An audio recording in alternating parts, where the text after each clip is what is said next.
അധ്യായം 5 14 മുതൽ 19 വരെയുള്ള വാക്യങ്ങൾ. പ്രായശ്ചിത്ത ബലി.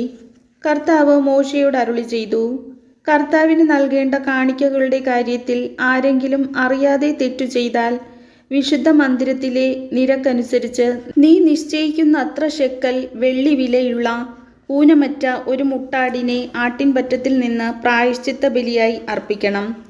വിശുദ്ധ വസ്തുക്കൾക്ക് നഷ്ടം വരുത്തുന്നവൻ പരിഹാരത്തുകയും അതിൻ്റെ 1/5 കൂടി പുരോഹിതനെ ഏൽപ്പിക്കണം.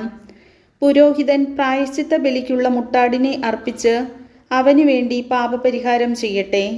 അപ്പോൾ അവൻ്റെ കുറ്റം ക്ഷമിക്കപ്പെടും. കർത്താവ് വിലക്കിയിട്ടുള്ളവയിൽ ഏതെങ്കിലും ഒന്ന് പ്രവർത്തിച്ച് പാപം ചെയ്യുന്നവൻ അറിയാതെയാണ് അത് ചെയ്തതെങ്കിൽ തന്നെയും കുറ്റക്കാരനാണ്. അവൻ തൻ്റെ തെറ്റിന് ഉത്തരവാദിയായിരിക്കും. പ്രായശ്ചിത്ത ബലിയുടെ ചെലവനുസരിച്ച് നീ നിശ്ചയിക്കുന്ന വിലയ്ക്കുള്ളതും ഊനമറ്റതുമായ ഒരു മുട്ടാടിനെ അവൻ ആട്ടിൻപറ്റത്തിൽ നിന്ന് പുരോഹിതൻ്റെ അടുക്കൽ കൊണ്ടുവരണം. അറിയാതെ ചെയ്ത പാപത്തിന് പുരോഹിതൻ അവനു വേണ്ടി പരിഹാരം ചെയ്യണം. അപ്പോൾ കുറ്റം ക്ഷമിക്കപ്പെടും. ഇത് പ്രായശ്ചിത്ത ബലിയാണ്.